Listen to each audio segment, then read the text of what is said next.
Hello everyone, welcome back to our online class today. आज की हमारी क्लास है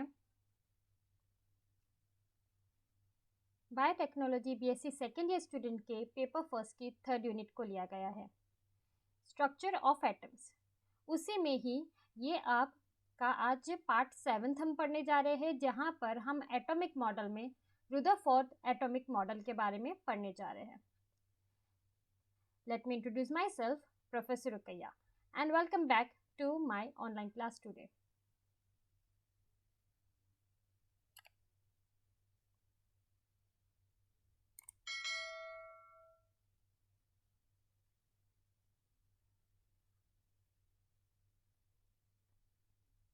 आज का हमारा टॉपिक है Rutherford's nuclear model of a atom. Rutherford's ने एक एटम का मॉडल एटॉमिक मॉडल दिया, उसका नाम दिया गया रुदरफोर्ड्स न्यूक्लियर मॉडल ऑफ एटम या atomic model. During the year of 1908 and 1911, 1908 से लेकर 1911 के दौरान Ernest Munson and Hans Geiger performed a series of experiments under the direction of Ernst Rutherford at the University of Manchester in England. Ernst Marsden और हंस geyser ने England के Manchester विश्वविद्यालय में अर्नेस्ट रुदरफोर्ड के निर्देशन में कई प्रयोग किए। They bombard a very thin gold foil with alpha particles. उन्होंने अल्फा पार्टिकल्स के साथ बहुत पतली सोने की पत्ती पर बम्बारी की, मतलब बम्बार्डिंग करी। अब इस एक्सपेरिमेंट में कुछ एपरेटस यूज हुए, जिसके फॉलोइंग पार्ट्स हैं। रुदरफोर्ड के प्रसिद्ध अल्फा कण बिखरने का प्रयोग भी परमाणु मॉडल के रूप में गूंजा है। अब सबसे पहले a stream of high energy alpha particles from a radioactive source was directed at a thin foil of gold metal. हम यहाँ देख सकते हैं कि यहाँ पर हमने एक रेडियो एक्टिव सोर्स लिया। ये रेडियो एक्टिव सोर्स कुछ भी हो सकता है। यहाँ से अल्फा पार्टिकल्स को हमने स्प्रेड किया या उनकी बीम को निकाला। तब उसकी बीम ऑफ अल्फा पार्टिकल्स कहाँ जाके टकराई? एक थिन फॉइल, पतली परत गोल्ड मेटल की जो है 100 नैनोमीटर की, उससे जाकर टकराती है। The thin gold foil had a circular fluorescent zinc sulphide screen around it. ये जो गोल्ड थिन फॉइल है, इसके आसपास सर्कुलर आकार में, ठीक है, की पत्ती के चारों ओर एक गोलाकार पतली सोने की पत्ती के चारों ओर एक गोलाकार फ्लोरेसेंट जिंक सल्फाइड स्क्रीन बनाई गई थी। Okay, whenever alpha particle struck the screen, जब भी ये बीम ऑफ अल्फा पार्टिकल्स हमारी गोल्ड फॉइल से टकराती है, a tiny flash of light was produced at that point. उस बिंदु पर प्रकाश का एक छोटा सा फ्लैश तैयार किया जाता है, जिससे पूरी की पूरी रे ऑफ पार्टिकल्स बिखर जाती है।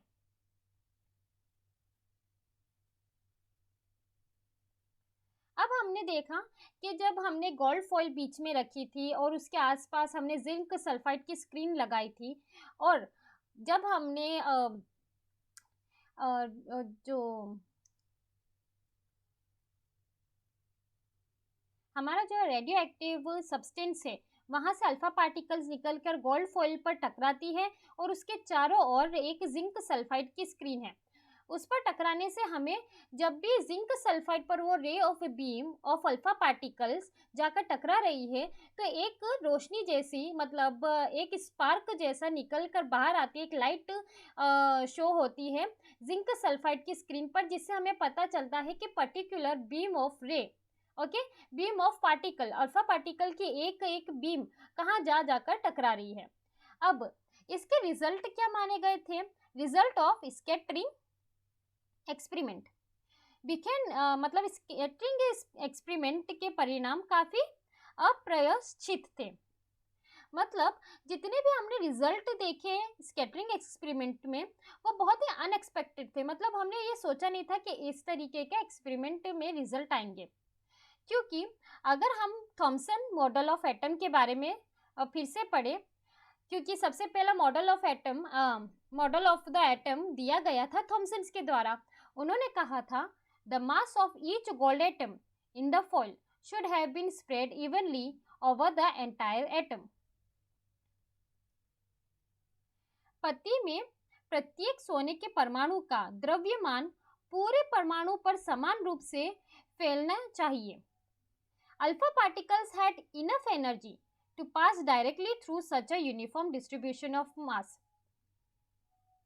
जितने भी अल्फा पार्टिकल के पास द्रव्यमान के इस तरह के एक समान वितरण से सीधे गुजरने के लिए पर्याप्त ऊर्जा भी थी। इट वॉज एक्सपेक्टेड, यह माना गया था कि that the particles should slow down, जितने भी पार्टिकल्स हैं उन्हें बहुत ही धीमी गति से आगे बढ़ना चाहिए and change directions only by a small angles as they passed through the foil. यह उम्मीद की जा रही थी कि कण धीमा हो जाएगा और केवल एक छोटे कोण से ही दिशाओं को बदल देंगे क्योंकि वे पत्ती के गुजरते हैं। क्योंकि जब भी वो पत्ती से गुजरते ये देखा गया था कि स्मॉल एंगल का ही सिर्फ डायरेक्शन में चेंज आना था, लेकिन यहाँ पर बहुत ज़्यादा चेंजेस देखे गए। ऑब्जर्वेशंस इस प्रकार है। इट वॉज ऑब्जर्व्ड दैट, ये देखा गया, most of the alpha particles pass through the gold foil undeflected. अब आपको सबसे पहले एक्सपेक्टेड ऑब्जर्वेशंस में बता देते हैं। थॉमसन्स मॉडल ऑफ एटम ने क्या कहा था कि जितने भी हमारा मास है gold atom in the foil में, ठीक है, वो पूरी तरीके से एटम्स में स्प्रेड है, पूरी तरीके से समान रूप से फैलाया गया है।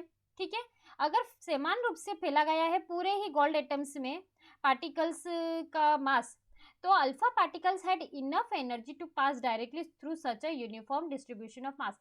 अब ये कहा गया था कि जो अल्फा पार्टिकल्स है ना, ये जितने भी, वो सीधे सीधे बाहर चले जाएंगे। देखो कोई डिफ्लेक्शन, यहाँ पर आपको कोई भी किसी भी तरीके का डिफ्लेक्शन देखने को नहीं मिल रहा है। यहाँ से पहला अल्फा पार्टिकल्स जो हमारा रेडियो एक्टिव सोर्स से निकल रहे हैं और वो जाकर ये एटम्स है, अलग अलग एटम्स यहाँ देख सकते हैं, ये गोल्ड एटम्स है, क्योंकि गोल्ड सिर्फ एक एटम से नहीं बना है, उसमें बहुत सारे एटम्स है, तो इसलिए हमने अलग अलग एटम्स बताए हैं। और यहाँ पर जो आपको रेड रेड डॉट्स दिख रहे हैं ना, ये हमने यहाँ पर इलेक्ट्रॉन्स बताए हैं।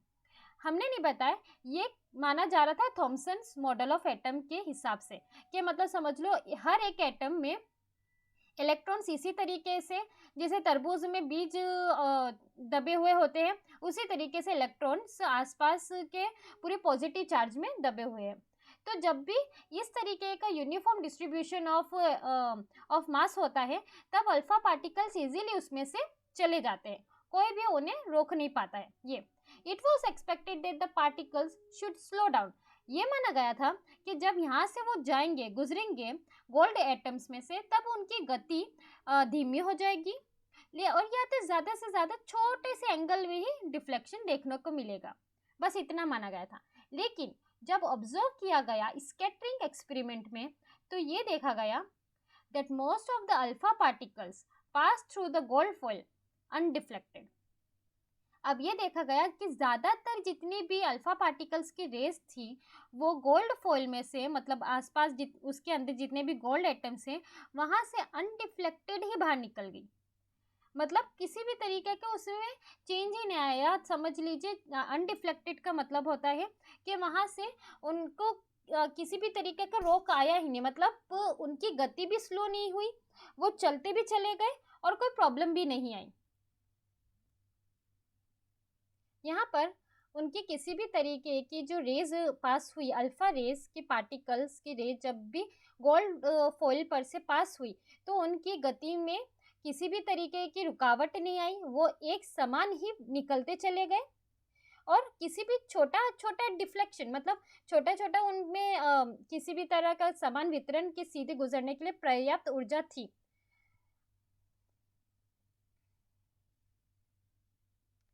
उनमें ये देखा गया कि किसी भी तरीके का उनमें डिफ्लेक्शन आया ही नहीं, ओके, छोटा डिफ्लेक्शन ही है, मतलब थोड़े से वो बेंड नहीं हुए, जब बेंड हुए तो बहुत ज़्यादा बेंड हुए। A small fraction of the alpha particles was deflected by small angles.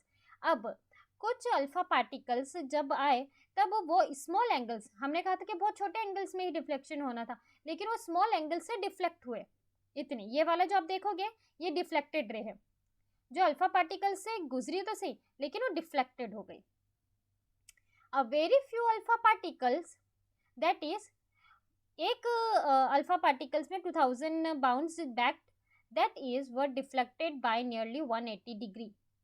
अब कुछ तो अल्फा पार्टिकल्स के साथ ऐसा काम हो गया, ये वाला आप देख सकते हो, ये वाला और ये वाला, कुछ अल्फा पार्टिकल्स में तो ऐसे काम हो गए कि 2000 में से कोई एक या दो या तीन ऐसा हुआ कि वो जब गए गोल्ड एटम्स से टकराए, या मतलब गोल्ड फॉइल से टकराए, तो वो पूरी की पूरी तरीके से रिटर्न बैक हो गए, वो भी डिफ्लेक्टेड एंगल में। मतलब यहाँ से जाते हुए वो सीधे पीछे नहीं आए, वो यहाँ से जाते हुए अलग ही एंगल में जाकर डिफ्लेक्ट हुए, मतलब किसी तरीके के उनमें टकराव देखा गया। अब ये ऑब्जर्वेशंस को उन्होंने एक कंक्लूजन दिया, ये माना गया कि इसके ऊपर उन्होंने एक रुदरफोर्ड एटॉमिक मॉडल दिया। फिर से हम ऑब्जर्वेशंस को रिपीट कर लेते हैं। सबसे पहले उन्होंने सोचा था कि अल्फा पार्टिकल्स में मास बहुत अच्छे से डिस्ट्रीब्यूटेड होता है, यूनिफॉर्मली हर जगह होता है एटम्स में, गोल्ड एटम्स में, तो किसी भी तरीके का उनमें प्रॉब्लम नहीं आएगी और सभी एटम पार्टिकल्स चले जाएंगे। ठीक है, कुछ तो ऐसे हुए ही, क्योंकि ज़्यादातर गोल्ड फॉइल में से अनडिफ्लेक्टेड ही रे पार्टिकल्स गए। अब सेकंड उन्होंने कहा था, थॉमसन्स मॉडल ऑफ एटम के द्वारा उन्होंने कहा था कि यूनिफॉर्मली डिस्ट्रीब्यूटेड है तो उनमें किसी भी तरीके के डिफ्लेक्शन देखने को मिलेगा नहीं मिलेगा। ठीक है, यहाँ पर आप देख सकते हो किसी भी तरीके के एक भी एटम में से जब रे ऑफ पार्टिकल्स गुजरी है तब वो अपनी जगह से या अपनी दिशा से भटकी नहीं है, लेकिन आप यहाँ देख सकते हो जब गोल्ड फॉइल से वो टकराई तब वो अपनी दिशा से भटक गई। फिर तीसरे वाले में क्या कहा गया है कि कुछ पार्टिकल्स तो ऐसे माने गए, और उन्होंने थॉमसन्स मॉडल ऑफ एटम में ये भी कहा था कि उनकी गति भी कम हो जाएगी, मतलब अल्फा पार्टिकल्स जब गोल्ड फॉइल से गुजरेंगे तब उनकी गति भी कम हो जाएगी और इस वजह से उन्हें छोटा मोटा डिफ्लेक्शन देखने को मिलेगा।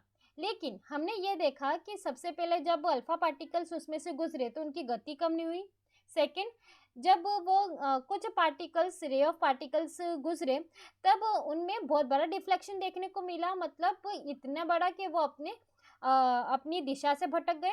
और तीसरा वाला तो ऐसा देखने को मिला कि कुछ एटम्स से जब टकराए, कुछ गोल्ड फॉइल एटम्स से जब ray of particles alpha ray of particles टकराई तब वो पूरी तरीके से ही रिटर्न बैक हो गई, मतलब वो आगे गई ही नहीं, रिटर्न बैक हो गई।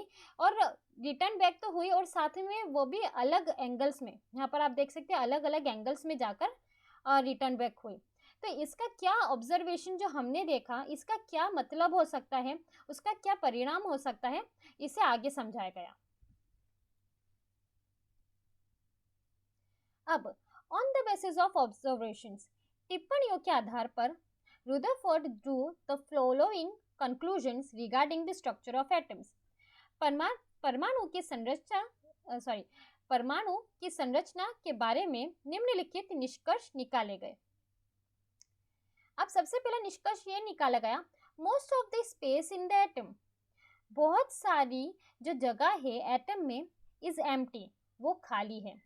As most of the alpha particles pass through the foil undeflected, जैसे यहाँ पर आप देख सकते हो क्या कहा गया कि सबसे पहले जब हमने कहा था कि बहुत सारी हमारी अल्फा पार्टिकल्स बिना किसी रुकावट के ही सीधी सीधी चली गई, उनकी गति भी कम नहीं हुई।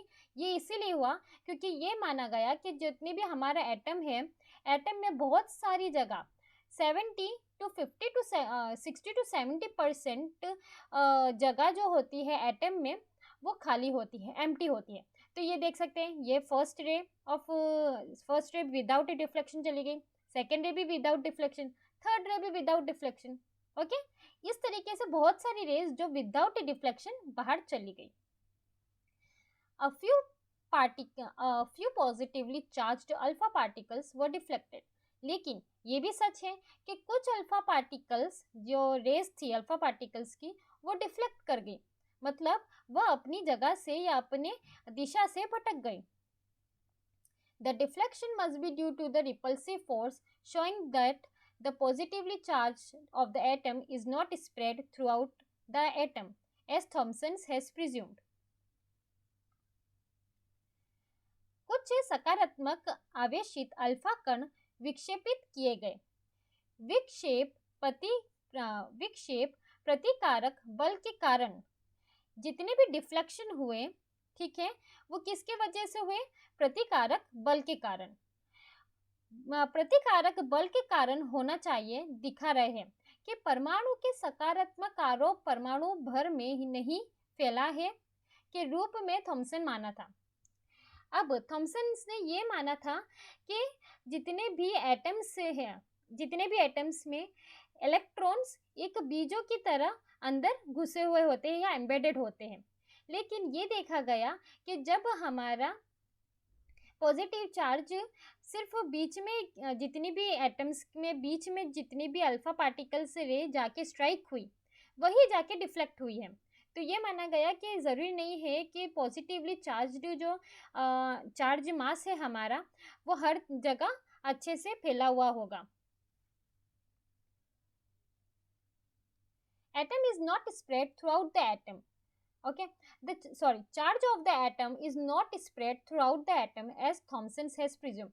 थॉमसन ने ये कहा था कि हमारा जो चार्ज होता है वो हर जगह फैला हुआ होता है, मतलब नेगेटिव पॉजिटिव, मतलब उनके अकॉर्डिंग ये जगह पॉजिटिव पॉजिटिव होनी थी। ये जितनी भी खाली जगह है ना, वो कह रहे थे कि पॉजिटिव है, उसमें नेगेटिव जो इलेक्ट्रॉन्स है वो एम्बेडेड है और बीच में कुछ भी नहीं है, ठीक है, ऐसा उनका मानना था। अगर उनके अकॉर्डिंग चलते तो फिर स्मॉल मतलब जितनी भी हमारी रेज ऑफ अल्फा पार्टिकल्स थी उनकी स्पीड को कम होना था या बहुत ज़्यादा डिफ्लेक्शन दिखाने थे, क्योंकि हर जगह अगर पॉजिटिव चार्ज है, ठीक है, हर जगह पॉजिटिव चार्ज है, तो हर एक ray of atoms ray of particles को डिफ्लेक्ट होना था, अल्फा पार्टिकल्स को डिफ्लेक्ट होना था, पर ऐसा नहीं हुआ। सेकेंड, उन्होंने कहा था कि अल्फा पार्टिकल्स में डिफ्लेक्शन शायद ही आएगा, ये तो बहुत ही कम आएगा, लेकिन हमने ये देखा कि अल्फा पार्टिकल्स बहुत ज़्यादा डिफ्लेक्टेड हुई, वो भी वो अल्फा पार्टिकल से डिफ्लेक्टेड हुई जो डायरेक्ट जाकर एटम के बीच में स्ट्राइक कर रही थी, वो ज़्यादा डिफ्लेक्ट हुई, क्योंकि ये देखा गया कि आसपास में खाली जगह है, इस वजह से जितनी भी अल्फा पार्टिकल्स थी डायरेक्ट निकल गई। लेकिन उनका जो ये कहना था कि अल्फा जितना भी हमारा चार्ज ऑफ एटम है हर जगह यूनिफॉर्मली डिस्ट्रीब्यूटेड है, हर जगह पाया जाता है, पॉजिटिव चार्ज भी हर जगह बराबर से बटा हुआ है, ये गलत है, क्योंकि अगर वो हर जगह बटा हुआ होता तो हमारी रेज में अल्फा पार्टिकल्स की रेज में बहुत सारे डिफ्लेक्शन देखने को मिलता। हमारी अल्फा पार्टिकल्स में हमें डिफ्लेक्शन सिर्फ बीच में देखने को मिला है। Calculations by Rutherford show that the volume occupied by the nucleus is negligibly small as compared to the ये लाइन छूट गई। The positive charge has to be concentrated in very small volume. Rutherford ने ये कहा कि हमारा जो atom है उसमें पूरी जगह में पॉजिटिव चार्ज नहीं है, उसकी पूरी जगह में ज़्यादातर जगह में 50 to 60% खाली जगह है एटम में। अब सेकंड, उनका ये मानना था कि जो हमारा पॉजिटिव चार्ज होता है वह एक बीच सेंटर में ही ऑक्यूपाइड होता है, मतलब ढसा हुआ है। Is concentrated in very small volume that repel and deflected the positively charged alpha particles. जितने भी हमारे अल्फा पार्टिकल्स थे वो डिफ्लेक्टेड इसीलिए हुए क्योंकि एटम के बीचों बीच में स्मॉल वॉल्यूम में बहुत ही कम मात्रा में पॉजिटिव चार्ज ढसा हुआ होता है, और जब हमारी अल्फा पार्टिकल्स उस जगह से टकराती है तब उनमें बहुत ज़्यादा रिपल्सिव नेचर देखने को मिलता है और डिफ्लेक्शन देखने को मिलता है। Calculations by Rutherford show that Rutherford के द्वारा किए गए गणनाओं से पता चलता है कि परमाणु की कुल मात्रा की तुलना में नाभिक के कब्जे की मात्रा नगण्य रूप से छोटी है। मतलब the volume occupied by the nucleus, जितनी भी जगह न्यूक्लियस के द्वारा रोकी गई है, अगर हम उसे कंपेयर करें total volume of the atom से, तब न्यूक्लियस की जगह को हम नेग्लिजिबल मानेंगे, मतलब उसको किसी भी तरीके की इम्पोर्टेंस नहीं देंगे, वो हमारे लिए एग्जिस्ट नहीं करता, ऐसा माना जाएगा। क्यों? क्योंकि the radius of the atom is about 10⁻⁻10 metre. हमारा जो एटम का रेडियस ही है, हर एक एटम का अगर आप रेडियस देखोगे, या शायद नैनोमीटर होना था, नैनोमीटर कर देना, radius of the atom is about 10⁻⁻10 nanometre, while that of nucleus, अगर हम न्यूक्लियस का रेडियस देखेंगे तो वो 10 से 10⁻⁻,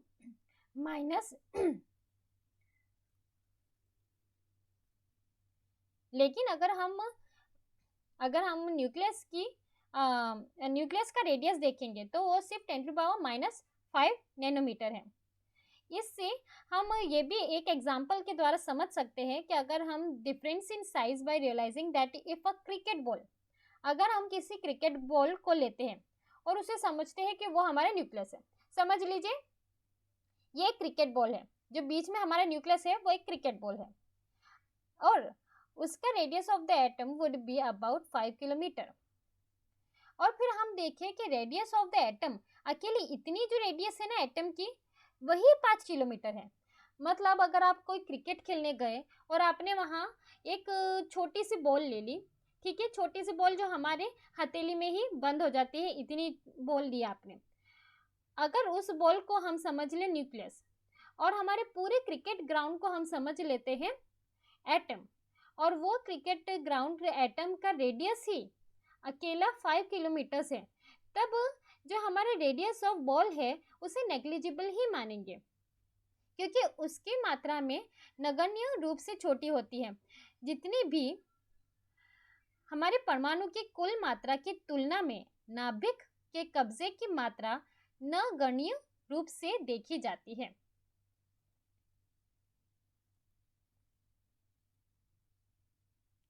अब हमने कुछ ऑब्जर्वेशंस दे दिए, हमने सेकंड ये भी देख लिया कि निष्कर्ष क्या थे, उसका कंक्लूजन क्या था। तो इसके आधार पर न्यूक्लियर मॉडल ऑफ एटम दिया गया रुदरफोर्ड के द्वारा, और ये न्यूक्लियर मॉडल ऑफ एटम भी तब दिया गया after the discovery of protons. इस मॉडल के आधार पर कुछ ऐसे निम्नलिखित बिंदुएं हैं।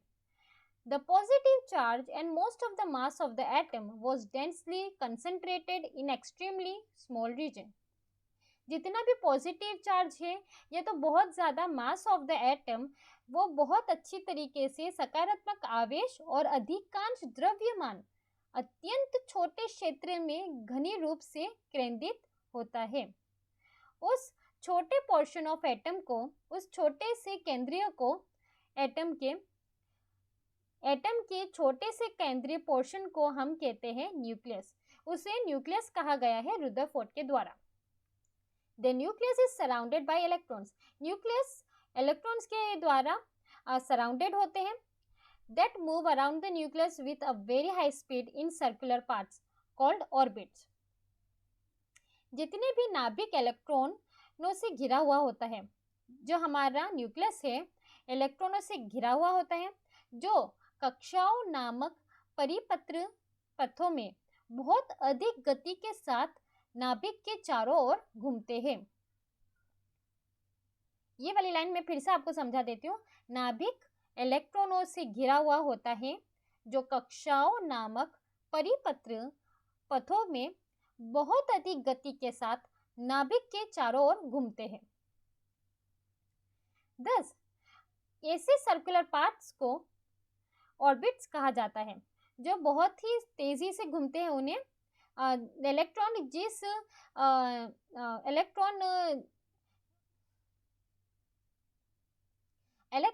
जिस परिपत्र पथों पर तेजी से घूमते हैं, उन परिपत्र पथों को ऑर्बिट्स कहा जाता है।